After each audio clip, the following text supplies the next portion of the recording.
સુરતમાં કાપોદ્રા પોલીસે તેરા તુજકો અર્પણ કાર્યક્રમ અંતર્ગત 30 જેટલા મોબાઈલ અસલી માલિકોને સુપરત કર્યા છે। સુરત પોલીસે 30 જેટલા ગુમ અને ચોરી થયેલા મોબાઈલ મેળવી અને લોકોની ફરિયાદના આધારે તેમને પરત કરવા માટેનું તેરા તુજકો અર્પણ કાર્યક્રમ યોજ્યો હતો, જેમાં 3.50 લાખથી વધુની કિંમતના મોબાઈલ પોલીસ દ્વારા લોકોને પરત કરવામાં આવ્યા હતા। ચોરી થયેલ તેમજ ગુમ થયેલ મોબાઈલ પોલીસે મૂળ માલિકોને પરત કર્યા હતા। કાપોદ્રા પીઆઈ એસીપી દ્વારા લોકોને મોબાઈલ પરત કરવામાં આવ્યા હતા, ત્યારે લોકો ભાવુક થયા હોય તેવા દ્રશ્યો સર્જાયા હતા। લોકોએ જણાવ્યું હતું કે મોબાઈલ ગુમ થયા ત્યારબાદ અમે આશા છોડી દીધી હતી। જો કે આ મોબાઈલ પરત અપાવીને પોલીસે અમારી ખૂબ જ સરાહનીય મદદ કરી છે। મહેરબાન પોલીસ કમિશનર શ્રી અનુપમસિંહ ગેહલોત સાહેબ તથા સેક્ટર 1 શ્રી વાબાંગ જમી સાહેબ તથા ડીસીપી ઝોન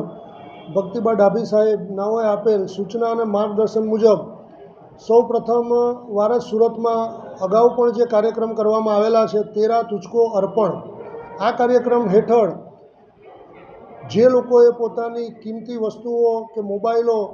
કોઈક જગ્યાએ પડી ગયેલ હોય કે ગુમ થઈ ગયેલ હોય અને મળી ના આવ્યા હોય તે અનુસંધાને પોલીસ સ્ટેશનમાં જાણ કરેલ હોય તે મુજબ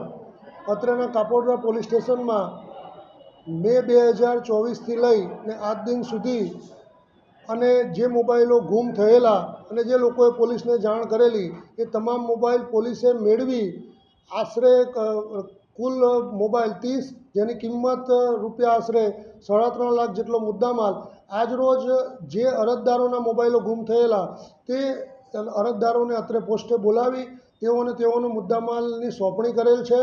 અને એક સરાહનીય કામગીરી કરેલ છે। આ કામગીરીમાં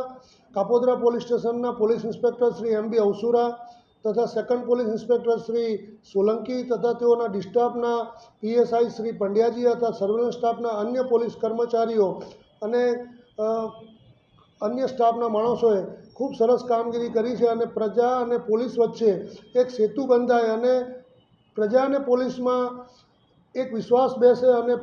પોલીસ એ પ્રજાનો સાચો મિત્ર છે એ દિશામાં એક સરાહનીય કામગીરી કરેલ છે, જેને હું બિરદાવું છું। જય હિન્દ, જય ભારત, જય જય